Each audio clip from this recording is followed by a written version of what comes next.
Everyone, I'm sorry to be the one to bring the coffee break to an end, but we have a wonderful panel ahead for all of you. So if you might take your seats.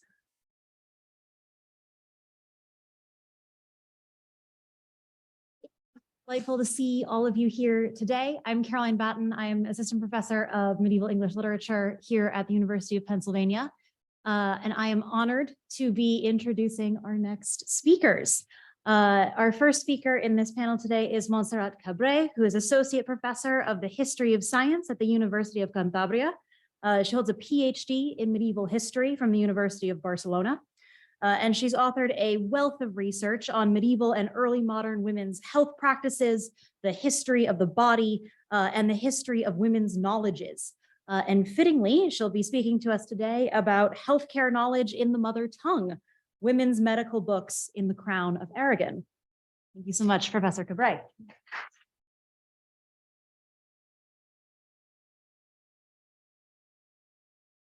Well, thanks so very much. Well, this symposium has been such a desired child, and I'm so very grateful for this opportunity to be here. Thanks to Ellie Truitt and the Schoenberg Institute team, and particularly to Dean Ransom, who has labored so much for this to take place. So thanks so very much. Well, my work is concerned with the creation and use of a new body of medical text in Catalan, one of the Romance languages that flourished in the late Middle Ages, that came to conform a rich textual tradition with a significant presence in the Western Mediterranean region.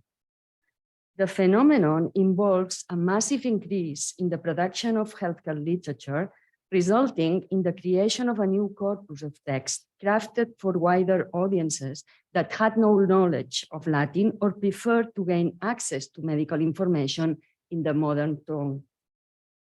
The linguistic dimensions of this phenomenon had been the subject of philological analysis since the late 19th century, but it was with the rise of the social and cultural history of medicine and science in the late 20th century that it started to receive significant historiographical attention.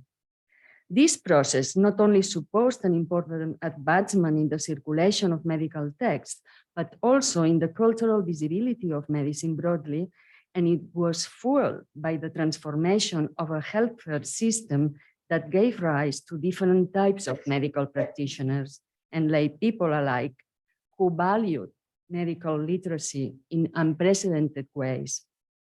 This had an enormous impact on the corpus of medical texts circulating, both in terms of the number and diversity of the works available. My paper is divided into 3 sections. I will start with a reflection on the historiographical categories we use to appraise this phenomenon. Then I will turn to the analysis of women's involvement with medical books in Catalan in the long 14th century. In this analysis, I will distinguish between noble women's engagement with healthcare literature and female practitioners' engagement with bookish medicine. Whilst noble women have been the subject of important studies, female practitioners have not received the same scholarly attention. So let's start now. According to historiographical convention, the sociolinguistic and cultural phenomenon that I analyze is called the vernacularization of medicine. And in the Catalan cultural setting, the process was particularly intense, starting during the last quarter of the 13th century and extending well into the second half of the 16th, when the use of Catalan as a written language was on the wane. The designation vernacularization of medicine to identify this specific cultural process needs to be characterized and distinguished from other historiographical uses of the term vernacular. While in medieval Western European historiography, the phrase stands for the process of significant growth in the use of the diverse languages as a means to convey knowledge, Historians working on later periods or on other geographies employ the label vernacular to mark knowledge proper to or in currency among the non-elites, or to identify native or local lore versus imported colonial knowledge. I contend that historiographical efforts to understand the phenomenon in order to characterize and appraise it need to consider whether and how the new languages of communication created and identify of a distinctive tongue. As far as Catalan is concerned, in the 14th century, expressions such as vulgare Catalanorum, Romance català, Pla català vernacul, or Vulgada llengua materna, that is, Vulgar Catalan, Romance Catalan, vernacular, or vulgar mother tongue, were all used to refer to the language. Romance, of course, referred to those deriving directly from Latin, the language spoken by the Romans, and this adjective is still commonly used nowadays in linguistics to identify them. Vulgar, more broadly, encompassed the languages of the Vulgi, that is, the non-Latinate common people. Vernacular derives from the noun verna, that in Latin designated the slave that had been born at the master's house. Vernacular came to represent native or indigenous domestic languages spoken in a particular area, along with the use of plain, ordinary language. Among all the 14th century terms designating that new language, the concept of the mother tongue is the most comprehensive, as it references the first language acquired to learn the world, the language that mothers teach. And it still does mean so. In the concept of mother tongue, the domain of the oral resonates like in none other of the previous designations, and in a very physical, embodied way.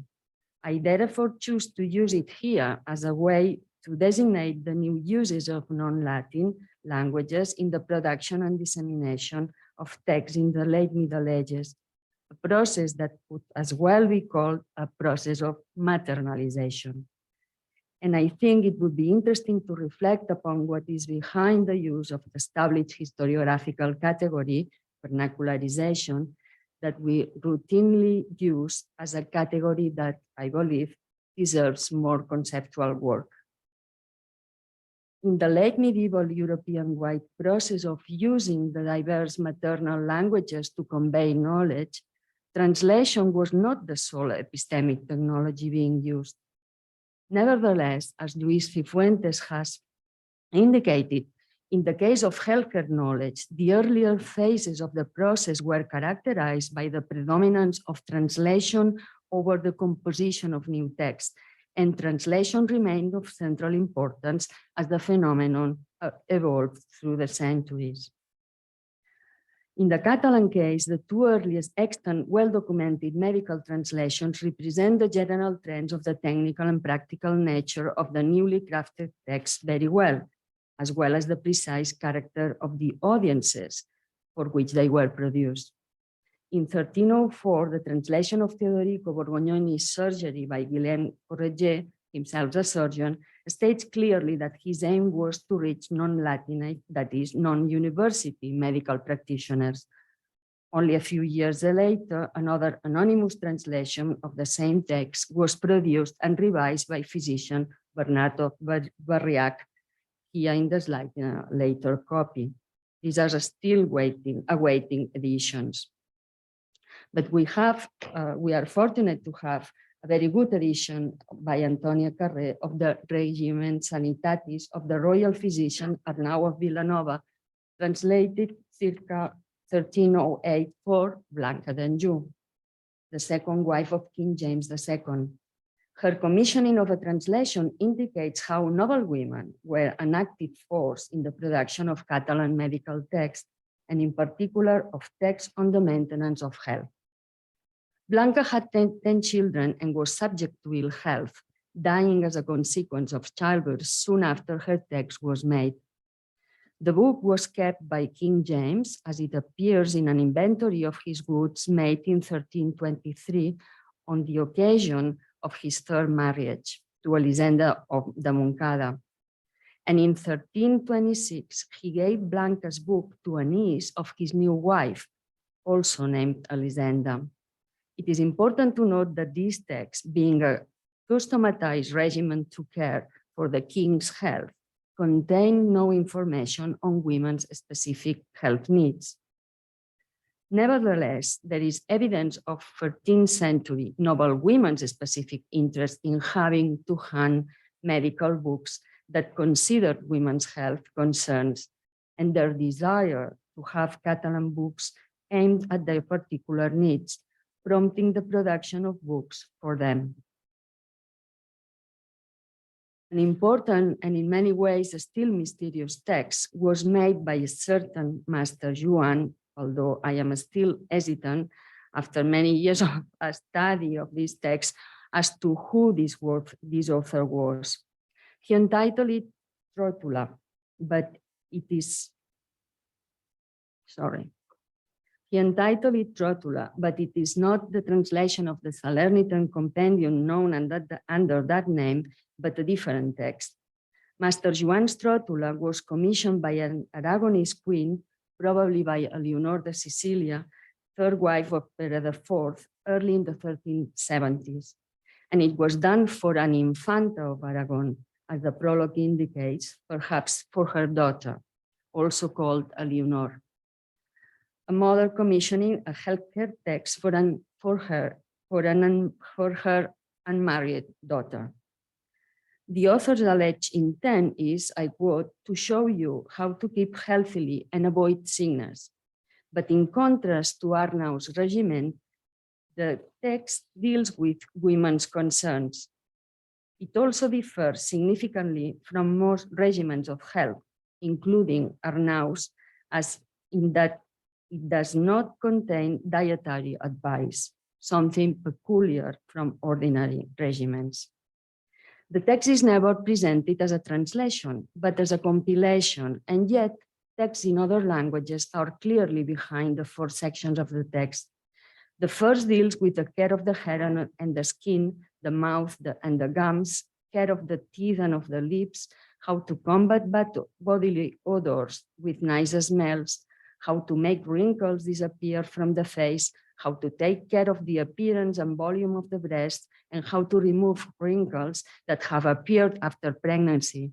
This is based on Latin cosmetic text. The second section considers the infirmities of the womb and how to treat menstrual disorders.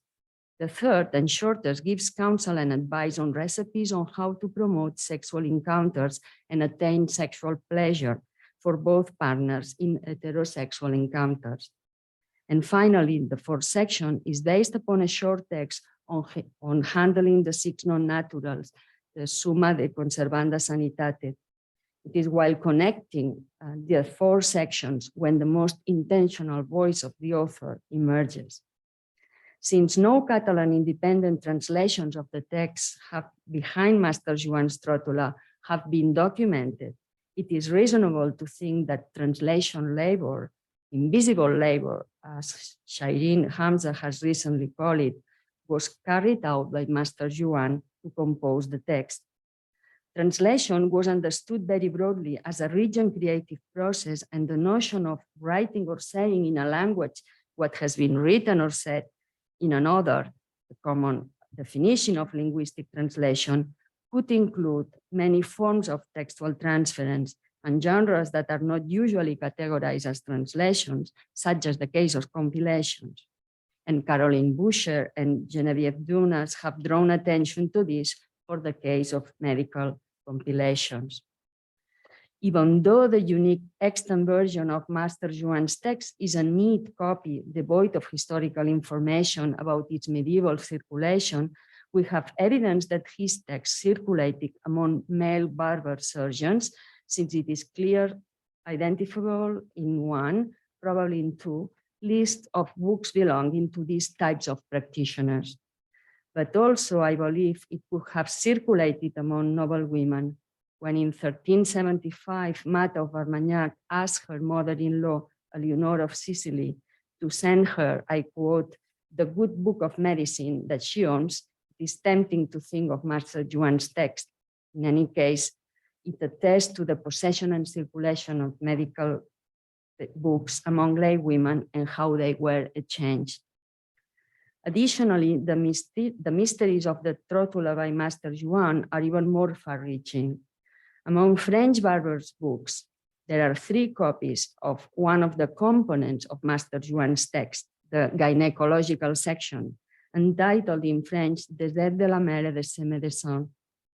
This copy suggests that some French version of Master Yuan's compendium existed, because, although fragmentary, they present themselves as being a chapter of a longer text. Or instead, a full text in Latin could have existed from where the fragments were translated into French, and that could have inspired Master Yuan's Catalan handbook. But still, some translation from one Romance language into the other could have been underway. Despite my efforts over the years, I haven't been able to document any of these possibilities. But I would like to share with you material I'm working with at the moment that attests to the fact that women's engagement with medical books in the mother tongue was not limited to noble women, as it is often portrayed, but that women practitioners, acknowledged and labeled as such, were interested in and possessed medical books in the mother tongue. Evidence of this does not come from extant book manuscripts, unfortunately, but from notarial documents concerning one medical practitioner, a woman proudly and unmistakably labeled as such, Ego Margarita de Tourneron's Medicisa. This unusual form of self-assertion presides over the very beginning of the first document about her, belonging to a small set of 3 known to us. They are concerned with the legal actions involved in recuperating her belongings and were copied together and dated in Vic, a town in central Catalonia, on June 16, 1401. But the documents are remarkable for they contain descriptions of the goods that belong to Margarida, including medicines, knives of different sizes, pots, bowls, and other personal and professional objects. Most notably, they describe a chest that contained her collection of books, including volumes with medical and scientific contents, presumably to help her practice. Traces of libraries owned by women healers in the Crown of Aragon are unprecedented, as they are also very rare, for that matter, in other European regions, as Monica Green has shown. The set of documents copied together in a notarial register starts with Margarida's designation on June 16 of Bernat Casals, inhabitant of Vic, as her solicitor to claim all the goods that lawfully belonged to her and that, for an unknown reason, were in the possession of the Honorable Ramon d'Argilagués. In this initial claim, previous to the inventory itself, books are explicitly mentioned, a mention that bears witness to the extent to which they were valued. Margarida was born in La Manère, a small town in the Vallespir Catalan region, today on the French side of the Pyrenees, that belonged to the Crown of Aragon in the late Middle Ages, lands that were part of the bishopric of Elna. Why and when she moved to Vic, about 90 kilometers south of La Manère, is unclear, and neither are the reasons behind the circumstances that prompted her to pursue the legal procedures to settle her legal economic situation. She may have been at least middle-aged in 1401, as by then she was a mother of 2 adult sons who are mentioned only by their first names, Bartomeu and Antoni. Her marital status is never mentioned in the documentation unearthed, and neither does it contain any other clue about her family. According to the inventories, she had charters of properties, as well as a few not very costly monetary debts that she was able to pay straight away. After the Latin record designating the solicitor signed by the notary from Vic, 2 important documents follow, both in Catalan. First, a memorandum of the things, personal property and goods that were in the chest of the female physician, that were in the possession of the Ramon d'Argilagués. This list of Margarida's belongings is not dated or signed, but it must have been written between June 16 and June 19. It lists clothes and personal goods, including a bag of jewels and property chapters, as well as professional objects that were in the women's healer's chest held by Ramon d'Argilagués. While this first inventory was being compiled, Margarida was present as the notary wrote down some comments she made after the entries of certain items. Other people are also present, including at least one of her sons. At the end of the list of goods, 3 individuals claim monetary debts that Margarida owed to them, either because of money their families had lent to her, or in one case, the dues of a house she had rented in Prats, where she had stayed for 8 months and more, a stay that could be relevant to Margarida's estrangement from her goods. Specifically, Margarida's library is mentioned generically in one of the entries of the initial memorandum. I quote, "In the other chest, there are 14 books." However, this general, non-specific description becomes much more detailed in a second memorandum, this time inventorying the goods that Argilagués is returning to Margarida's solicitor. In other words, it is the record of the enactment of the transfer of the goods back to the female physician. The document also states how some of the possessions being returned are taken by Margarida's sons, including the jewelry and the property charters, but none of her professional belongings. The payments made to all her creditors are beautifully annotated as well. The library received by Margarida's solicitor in a chest amounted to 11 items, described here one by one. Rather than representing a loss, the difference in number with respect to the characterization provided in the first memorandum may be due to a different interpretation of the count. Although identified as one book, one of the items, number 8, is described in the list of the return items as if it were 3 quires. Since it had no cover, they could have been unbound. Although unfortunately not all the books can be identified, the descriptions provided are rich, offering a vivid image of the library. For a non-university practitioner, the library is seizable and points to a mixed Latinate and mother tongue reader. 4 of Margarida's books were in Latin and another 4 in Romance, I assume in Catalan. The rest make no mention of their language. 5 of them are well identified as medical, numbers 1. Oops. No. I was saying 4 of Margarida's books were in Latin and another 4 in Romance, I assume in Catalan. The rest make no mention of their language. 5 of them are well identified as medical, numbers 1, 4, 6, 9, and 10. 2 are on astronomy and astrology, numbers 2 and 5. And here, Ellie's keynote lecture resonates. And number 3 is a text commenting upon liturgical hymns, commonly used as a school book and which would provide ready access to psalms that could also be useful for medical practice, as Sarah Ritchie has shown. The descriptions of the remaining 3 books do not offer any thematic clue as to their contents. Only one of the medical and scientific texts is named by its title, the popular Thesaurus Pauperum, disease in Latin, number 4. In the same language, a small book on medicine, number 10, this one made of parchment must have been an expensive volume whose size and tough material would make it suitable for carrying by hand while visiting patients, indicating some sort of vademecum or manual.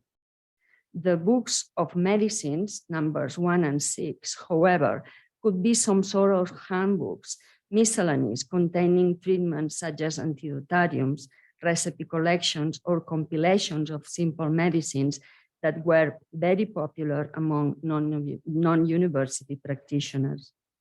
The short description of the book of Boons and Medicines in Romance, number 9, is interesting as it shows that the book contained distinctive surgical text.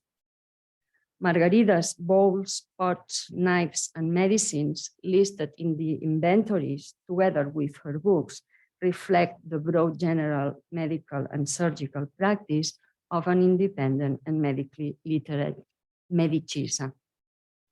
So to wrap up in my presentation, I have attempted to call attention to the gender dimension of the late medieval processes of production and dissemination of healthcare texts in new languages, a dimension that may include the way we conceptualize the process itself.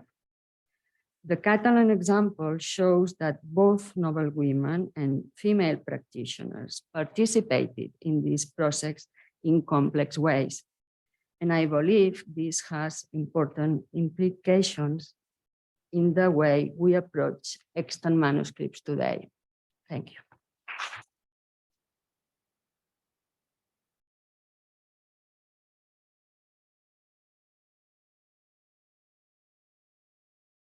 Thank you very much for a fascinating paper.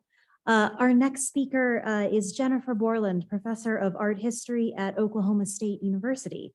She holds a PhD from Stanford, and her research explores medieval medical and scientific imagery, representations of gender, and of course, the material text. Her book, Visualizing Household Health, Medieval Women, Art and Knowledge in the Régime du Corps, came out earlier this year with Penn State University Press. And I think we're going to get a bit of a preview of some of that content today, because the paper is titled Visualizing Knowledge, Images of the Household in the Régime du Corps.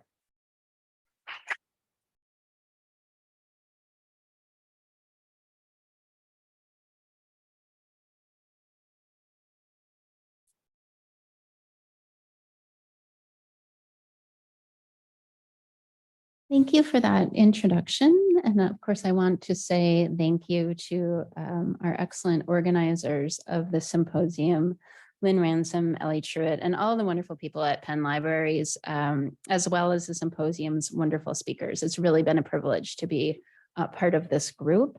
And thank you as well for the exhibitions of the manuscripts. So that's thanks to Amy and Nick for setting those up.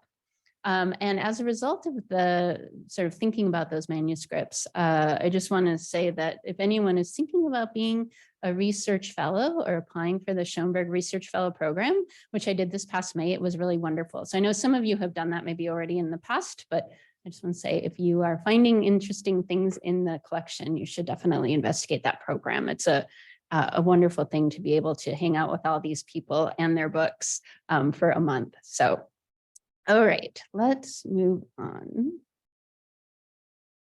Here we go. So my presentation today explores the wider forms of healthcare knowledge that are on display in illustrated copies of a late medieval European health guide, focusing on how the images play a role in conveying such knowledge. The small scenes found in historiated initials display evidence of visual strategies used to assert practices of healthcare beyond professional medicine and grounded within the household. While images such as these cannot be taken as literal documentation of reality, they nevertheless reflect ideas and perspectives that were circulating in particular cultural contexts. They are informed by such contexts while also reflecting the ideals of place, time, patrons, artistic environment, and other ways in which they are informed by the context in which they were made. They offer a unique glimpse into aspects of living that are not always evident in the text itself, offering a sort of translation, but even expansion through visual language. Most commonly known as the Régime du Corps, or Regimen of the Body, this late medieval French health guide was widely copied and became extremely popular across Europe in the later Middle Ages. Thought to be written by Aldobrandino of Siena in 1256, the text was one of the first medical texts to be written in French rather than Latin, and it would become a popular and influential text. It was translated into at least 4 other languages and exists in dozens of surviving copies that were made during the next 200 years. More than 70 manuscripts survive today that contain at least part of that text, including 2 here at UPenn's library. Unfortunately, these are both 1 folio fragments, but it is still exciting to see the spread of the regime in this way. My own research has focused on the illustrated versions of the text, especially the 7 copies with historiated initials used to open each chapter. The manuscripts in this group were produced from between the late 13th and through the 15th centuries, primarily in France and England. So there's sort of 3 that I have grouped as the earlier group, and then there's 4 that are from the 15th century. According to the text prologue, the ambitious Countess of Provence, Beatrice of Savoy, enlisted her personal physician, Aldobrandino, to create a health handbook, presumably in anticipation of Beatrice's travel to see her 4 daughters, just as they were forming their own households. It just so happens that these daughters were either present or future queens of England, France, Germany, and Sicily. Women such as these queens probably played a role in the diffusion of the text and spreading knowledge through both illustrated and unillustrated copies, although we don't have specific copies that we can definitively tie to these this group of women. But their geographic paths very likely echoed kind of the movement of copies of the book. So here we have a kind of visualization of their movement and also of the manuscripts themselves.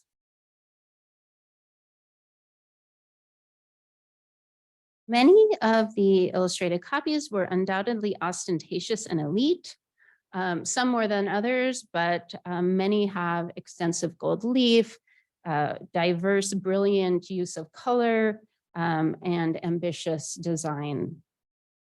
The historiated initials contain simple scenes enclosed within the compact space of a historiated initial and show laborers, servants, practitioners, and family members enacting household care. Aldobrandino's text was a compendium of small excerpts culled from various established medical sources, many associated with the training of physicians in universities. Presented in a concise, general, and accessible tone, the resulting text seemed less directed towards professional practitioners than towards those who oversaw households, albeit quite elite households.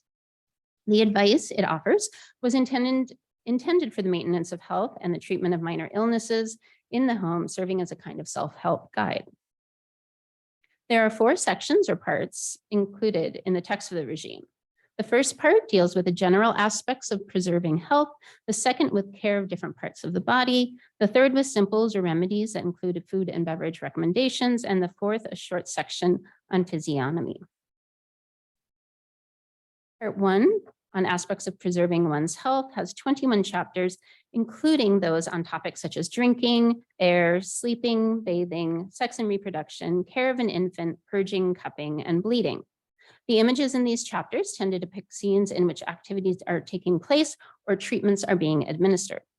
Many of these scenes, including those of treatment, usually include 2 people, often a patient and a practitioner. The second part, or care for different parts of the body, is presented in 8 chapters and includes subjects such as eye, ears, and hair, complexion, and a number of other body parts. This section also often includes images with 2 people, one administering a treatment to another, though not always. The third part focuses on remedies with 136 chapters on grains, beer, wine, meat, birds, legumes, fruits, herbs, fish, dairy, and spices. Throughout this section, we see a variety of subjects and accompanying images, ranging from 1 or 2 people involved in the activity of producing a particular substance to more static images that depict a particular animal, plant, or spice. And I'll just point out that that cheese up there is one of my favorites. So I think it's a very interesting sort of artistic interpretation of that subject. And then we have the 4th section, which is on physiognomy and usually just includes a single image with a physician and two nude figures, a woman and a man. While the text of the regime decor is grounded in an established medical canon, domestic knowledge is also on display in these images.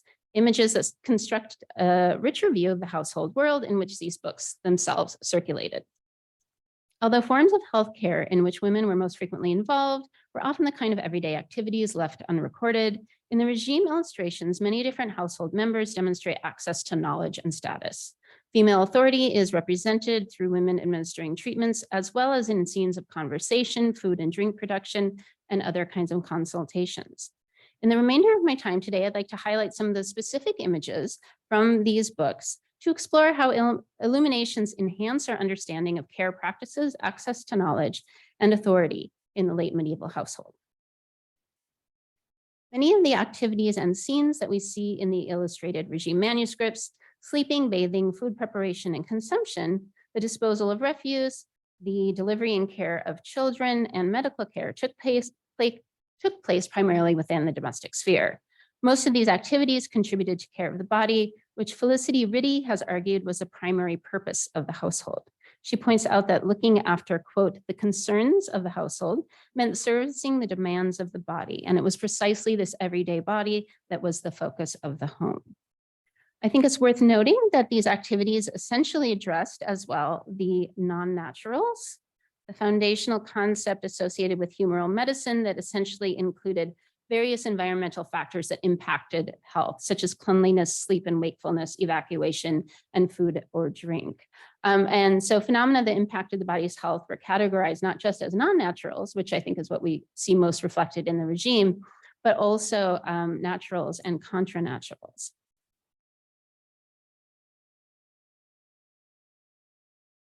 Naturals were elements in humors and functions seen as intrinsic to the body, and contra-naturals were pathological conditions or diseases. Of course, healthcare was not exclusively made up of medical treatments or remedies. It also included the ongoing preventative care that happened every day within the home. A particular type of image we see in the manuscripts is what I would categorize as conversations. These are exchanges between two people, in which we see patients, usually elite, consulting with physicians, as well as more humbly dressed practitioners, barbers, or physician's assistants administering treatments. The physicians are always men, but other practitioners are both men and women, and patients are also depicted as both men and women. In the first two sections of the regime, most of the actions are focused around bodies being treated or bodies being maintained through clean water, rest, or other environmental factors. In some of the images associated with the chapter on pregnancy, a woman stands across from a physician, but her condition is not pronounced. Instead, primarily through the use of dress and gesture, such depictions highlight the physician's authority, the status of the patient, and the relationship between them. In the example on the left, the physician makes a gesture toward the noble elite woman, his left hand being used expressively. Although this scene often includes a physician, the text of the chapter does not advise a physician specifically or really talk about them.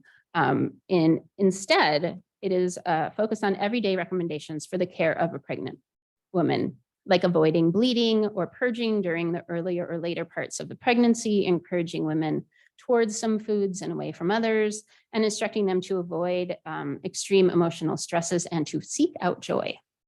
The chapter also provides some suggestions for drinks, perfumes, and steeped baths as the delivery time approaches, as well as care for the woman after she gives birth, including in the case of a stillbirth. Perhaps reinforcing the guidance that this guidance is directed in some ways at the woman herself. In another copy, we just see the pregnant woman holding a book, perhaps even a stand-in, or we can imagine it as a stand-in for the regime itself, the manuscript. The format of a conversation is used in other instances as well, such as in this chapter on the face, in which two women discuss skincare and exchange a pot of cream. The woman on the right takes a role similar to that of the physician in other scenes, with her more complex clothing, including an outer robe and fillet and barbette on her head rather than the simple hairnet. She also demonstrates a pointing gesture similar to the physician, associated with authority and knowledge in these books. Throughout many of these scenes, we see how clothing, headwear, and other attributes are used to convey the status of the figures, reminding us that the lack of clothing or markers of status can also be used to suggest vulnerability of patients and others with less power.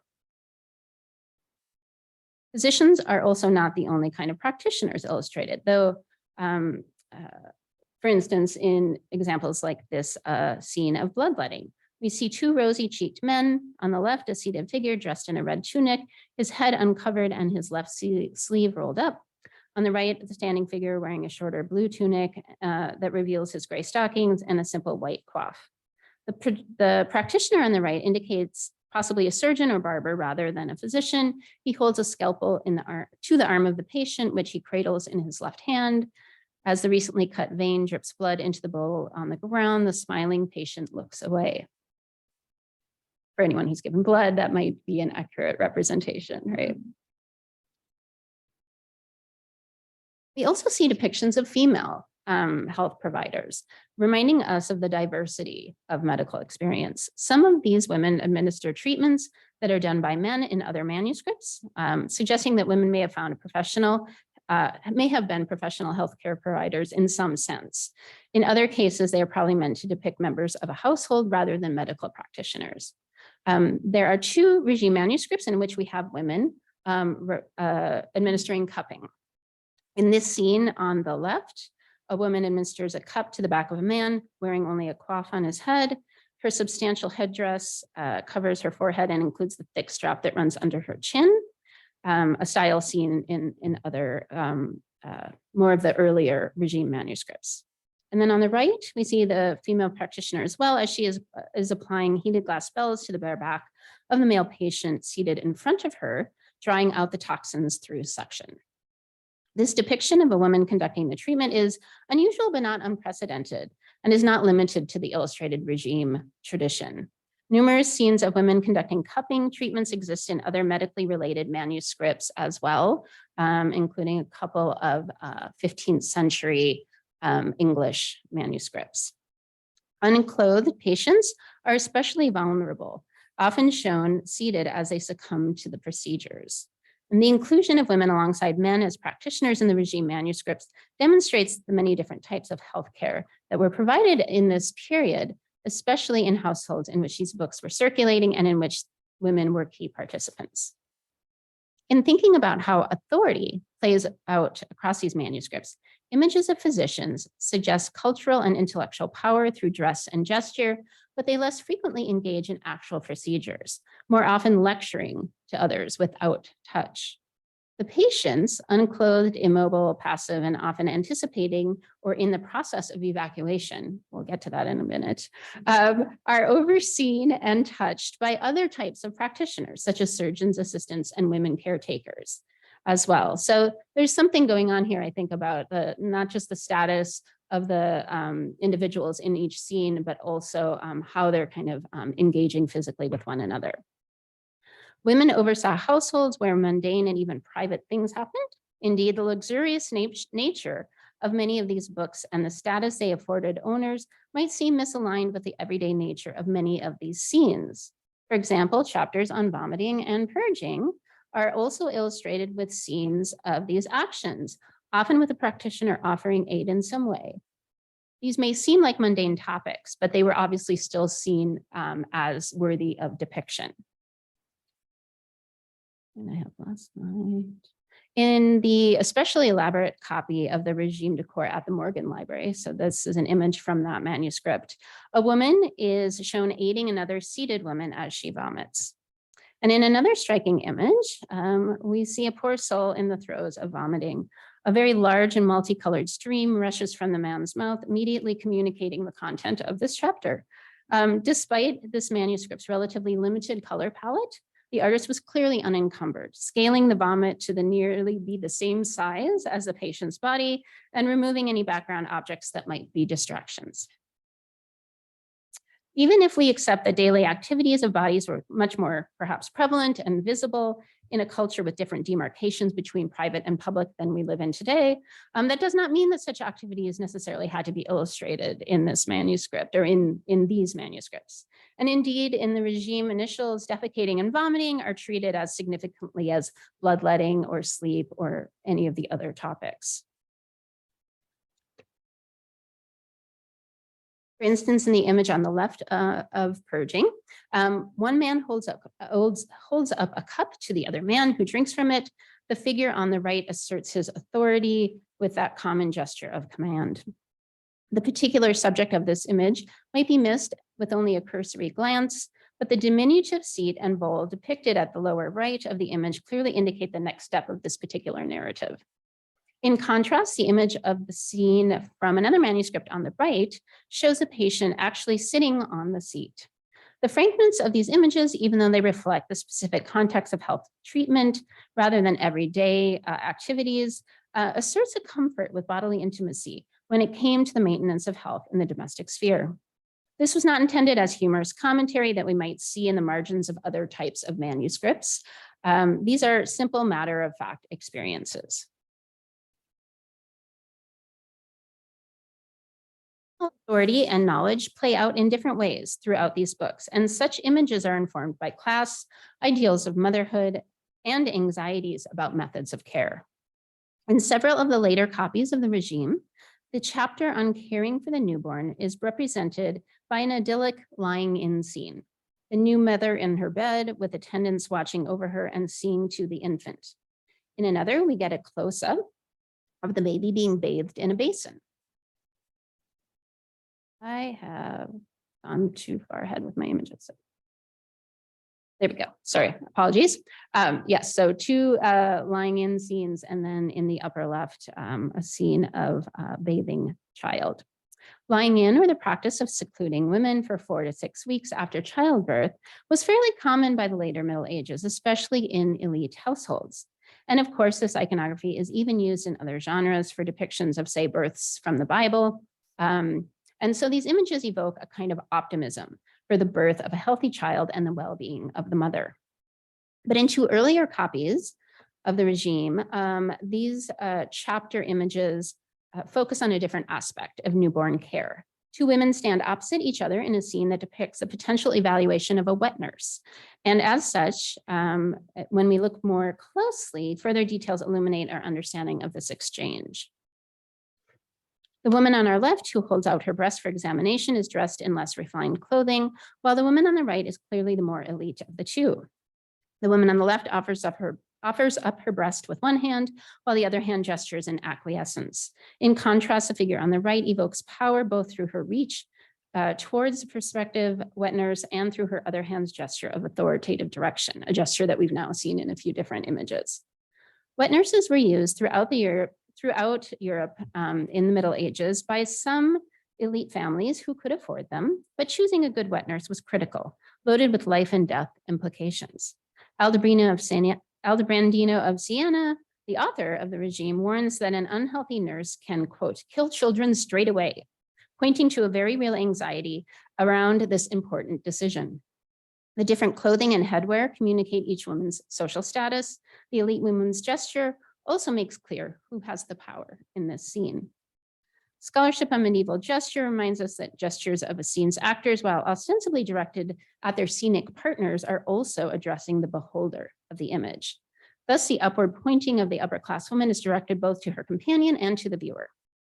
As we've seen, this gesture appears throughout these manuscripts and in other medical illustrations as well, often made by a practitioner who seems to be directing or admonishing a patient.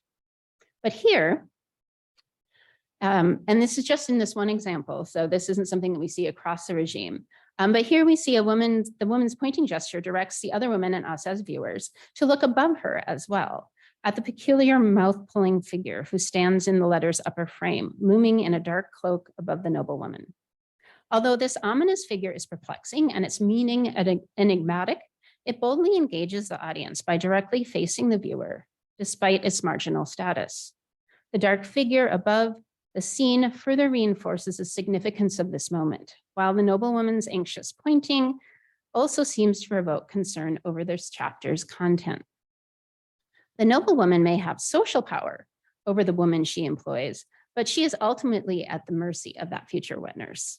There is little in these images to indicate whether a successful childbirth has taken place.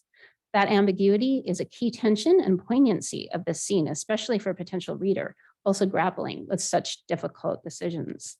This scene of wet nurse selection is one of inherent inequality that is visually explicated through careful use of clothing, gesture, and touch by the image's designer. The image expresses power relations based on class, but also implies a certain anxiety around the selection of wet nurse and her subsequent care of the child. In contrast to the somewhat aggressive display of bodily exploitation that we see in the two wet nurse scenes, the later copies emphasize intimacy, motherhood, community, and a central role of attendant caregivers. These different approaches convey the complexities of infant care, demonstrating unknowns, anxieties, and hoped for futures. My goal today has been to show how images may have functioned within these illustrated copies, providing additional insights into the domestic context in which the regime decor was likely intended to be used. These images bring greater nuance to our understandings of how gender and status could have played out during consultations, treatments, and other household activities. Subtleties that remain absent in the regime text were possible through artistic strategies, and even with the acknowledgement that they are idealized representations, shed light on how individuals in the environments engaged with and cared for one another.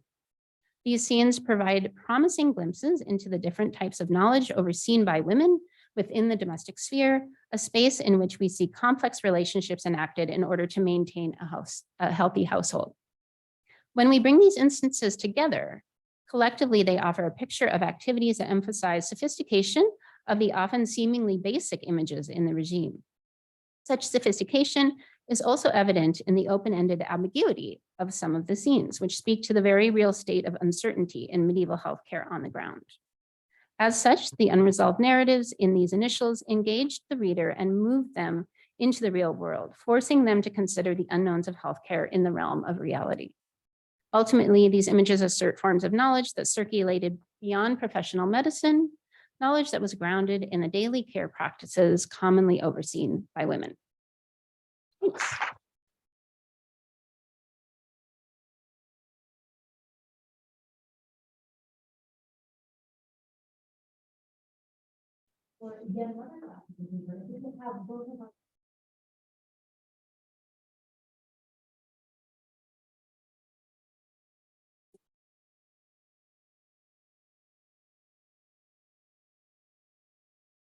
Jessica, thank you so much for that really wonderful paper.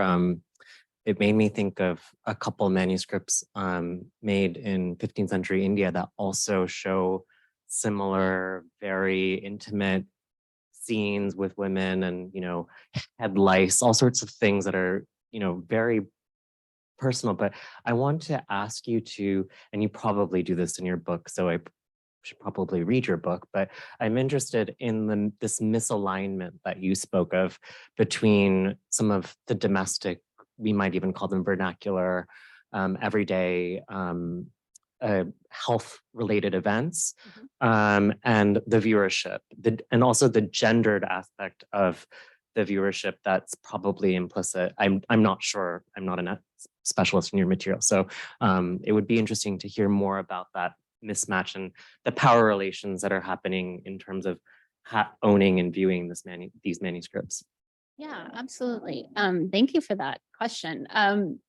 Yeah, so I think there's a few ways to think about that question. I think although the illustrated copies often probably had quite elite audiences, the text itself, which was ostensibly written for elite patrons initially, ends up circulating in a lot of different kinds of books and a lot of different kind of collections with other things over 200 plus years. And so I think the audiences for the kind of regime as a whole become very diverse and include not just countesses and eventually some kings probably owned some of these copies, but also a wider range of audiences. But I think that with the image heavy copies, the ones that we have illustrations for, I mean, they are clearly deluxe books often, and on par with perhaps other things that elite book collectors would have had in their collections. And so in many of those cases, we can't tie them expressly to specific patrons or know for sure that they were seen by, used by men and women. But I think that, or I should say men or women, I think probably most cases they were, accessible to a household of lots of different people. But that, they clearly are also connected to the kind of purpose of the initial creation of the text, which was this kind of compilation of, official medicine that was being prepared in a way to make it more accessible to lay audiences, both in terms of transitioning to French, but also in terms of the kind of short excerpts that are included. And so I think many of those kind of facets of the text that would be in both the illustrated and unillustrated copies, but I think especially in the illustrated copies, it reinforces that these are probably books that were collected in part because of their, at least as a text, collected because of its maybe kind of uniqueness in that, oh yeah, we have a few books of ours, we've got our Bible, we've got a couple of other things that, most households have, but we also have this, special health text. And we never really can, determine how much they would have been used or tapped into for their health knowledge, or are they kind of, as a whole, the book itself serving as a kind of symbol of status as well for the people who collected them and owned them. And so that's another question too, is like how kind of useful was the information in it? Or were they really using the books as a kind of expansion and embellishment of their collections, the collections themselves of books being kind of status symbol. But you also asked me about the misalignment of kind of the mundane qualities of the images. And I think that, maybe I know it's a really hard thing to exactly kind of flesh out, because I think part of it is my own modern coming to this book and, seeing that we have elements that are things that we would see in other kinds of manuscripts, scenes of two people talking. We see, in historiated initials of Bibles and lots of other texts. We don't often see some of these other kinds of topics being illustrated in the same way. So yeah, I think these are sort of unique in the sense that they are offering those subjects alongside the other types of images, but also probably to the people using them, they were not seen as particularly surprising images, I think. I don't know if that quite gets at your question, but yeah, maybe I should wrap that question. Long-winded answer, so sorry. Sorry, go ahead. But then can we take one from the Zoom meeting? Sarah, do you want to go ahead? Thank you both for two fantastic and really exciting papers. I have a question for each of you. Montserrat, the question is more, I'm not sure I heard correctly, but Marguerite was not in Vic because she was in Graz. Is that what I heard? No, where was she when you thought she was out of town and then had her? Prats. Prats. It's a small town nearby Vic. But Okay. So not, I was like, Graz. Wow, that's incredible. Thank you. It was just,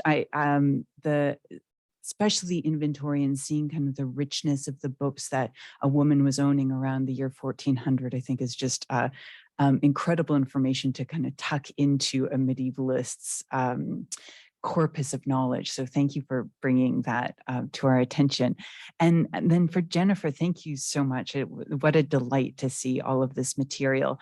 And especially thinking about the sort of commissioning of multiples, kind of royal commissions of multiple books for the royal family. And you just think of all of the other examples in the Capetian line where kind of a similar acts are taking place. So that's really fascinating.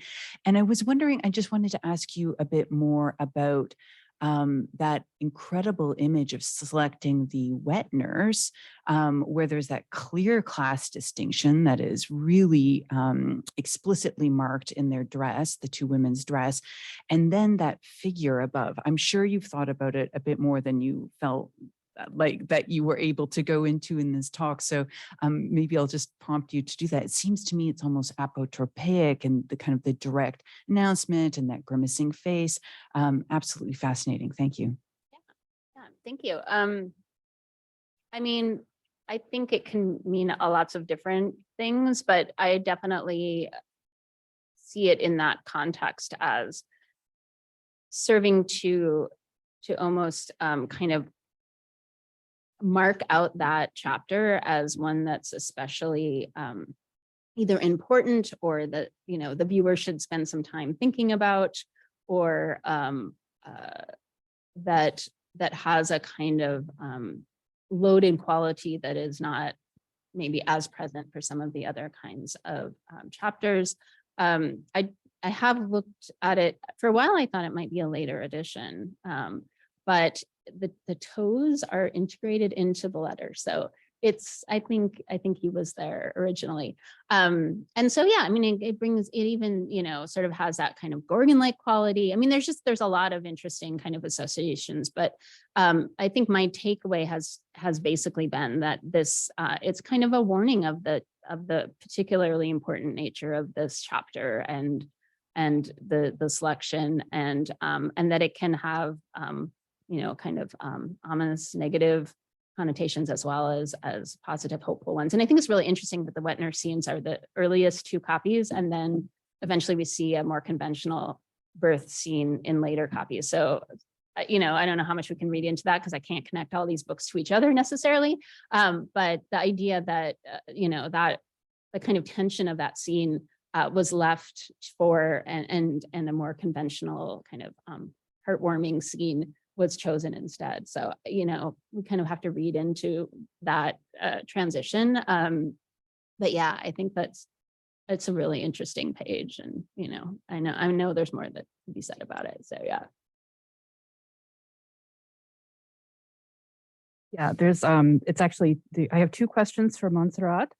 The first one is about the term you used to describe Margarita de Torneron's, the Medicisa. Can you talk a little bit more about the term? Specifically, would that term endow her with more authority as a doctor than other words such as healer, curandera, etc.? And then the second question is, do we know why Ramon had taken or was keeping Margarita's books and belongings? What were his motivations? Okay. The first question. The term is the female term, the Latinized female term for medicus. It's a strange. Well, it's not a strange. It's an unusual term, but it is very clear that is making a very particular high status to this woman. In the Catalan region, in Latin documents, even in the earlier centuries, we find woman labeled medica also. And this medicisa is obviously a derivate of this same terminology, and has nothing to do with you said. I think the question referred to some other term, saludadora, curandera. It has nothing, no connection to that. These are derivations of the Latin term. Is unusual, but not totally strange, let's say, like that, no? And it's clearly a higher status. It's giving a higher status to this woman's expertise, medical expertise. And the second question was about why this Ramon had her books. Up to now, I really don't know. No, I cannot say why her properties were kept. It's still unclear. I'm still hoping to find out at some point, but I cannot say now. Such a prominent case that I think with more work, I will be able to find more information, but up to now, I cannot tell.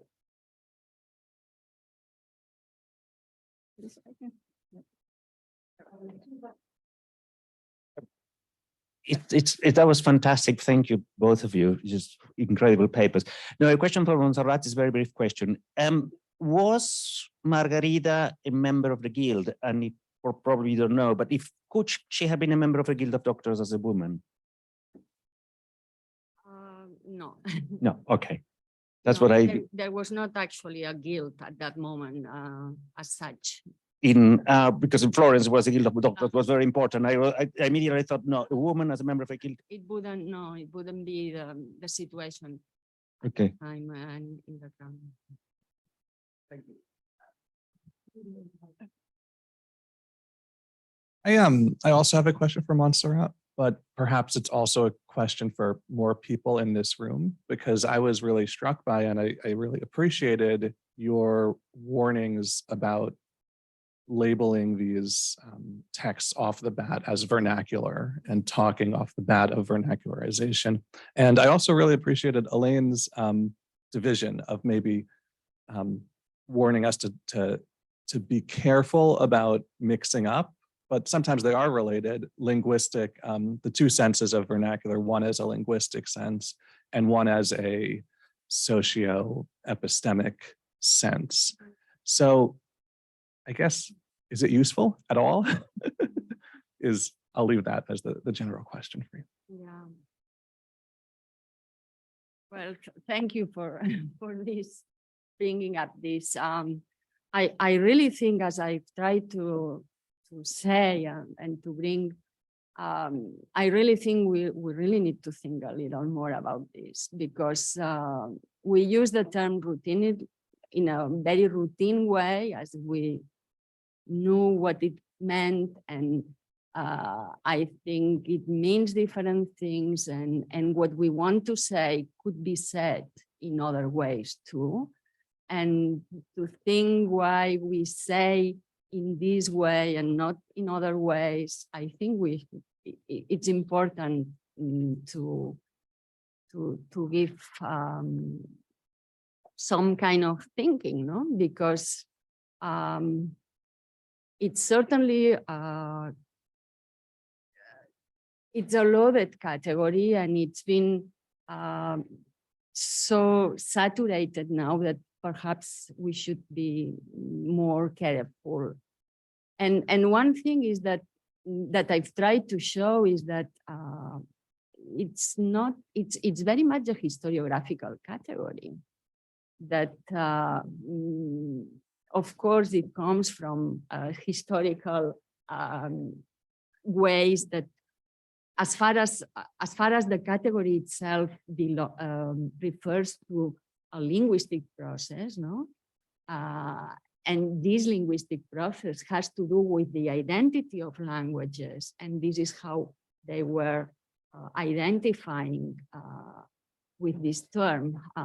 In the case of Catalan, that's what I've tried to show. But then the whole other thing, but they were identifying the language also in other ways, so that we could also use. And then historiographically, we've used one particular sense of one of these particular terms, the vernacular one, to complicate and to express other processes that had nothing to do with the original one. So I'm not sure if I made myself and if I explained myself what you were asking, but I really think we should be thinking more about this. And I was very interested in what Elaine said in her paper before, because she showed these two other ways, no, of using the term, and I really think we should be thinking about.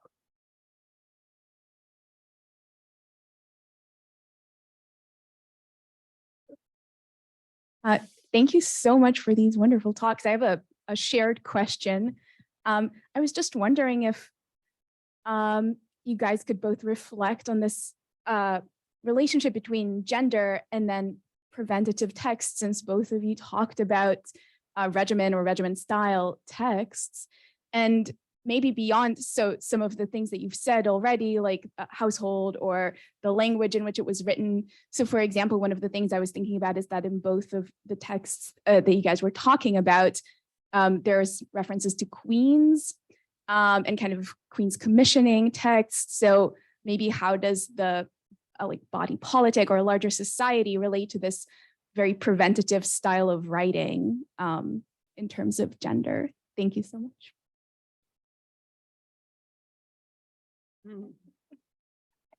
That's a big question.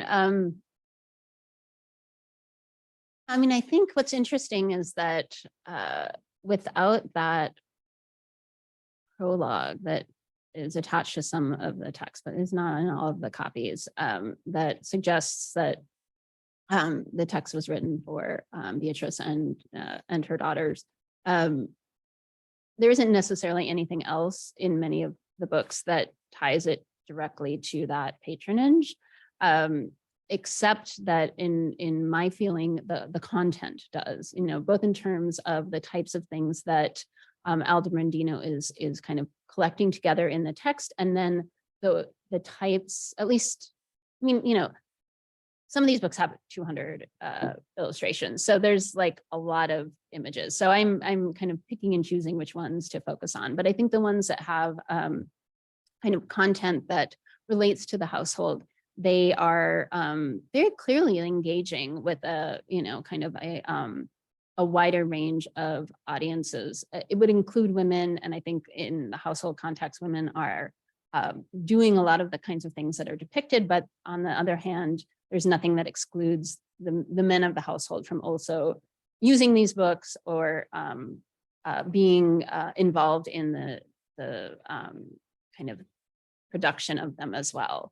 And so I don't know, I kind of went around about that question, but I think that for me, it is about the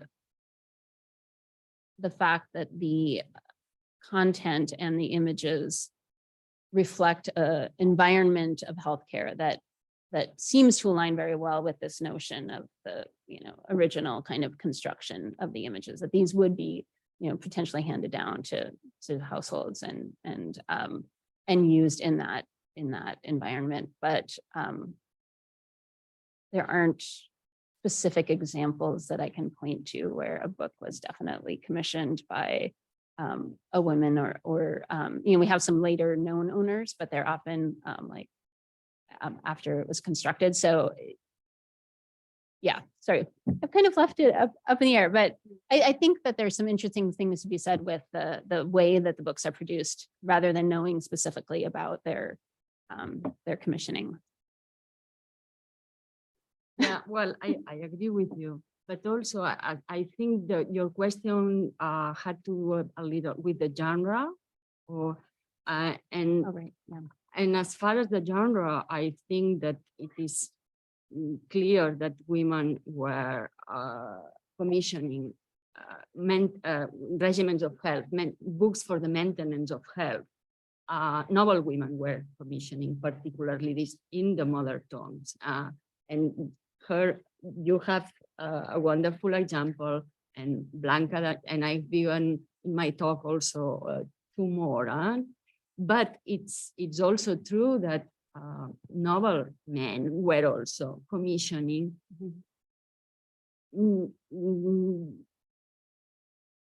texts of that genre concretely, and particularly Arnold's regimen was also done for a king. The difference is that he does it in Latin.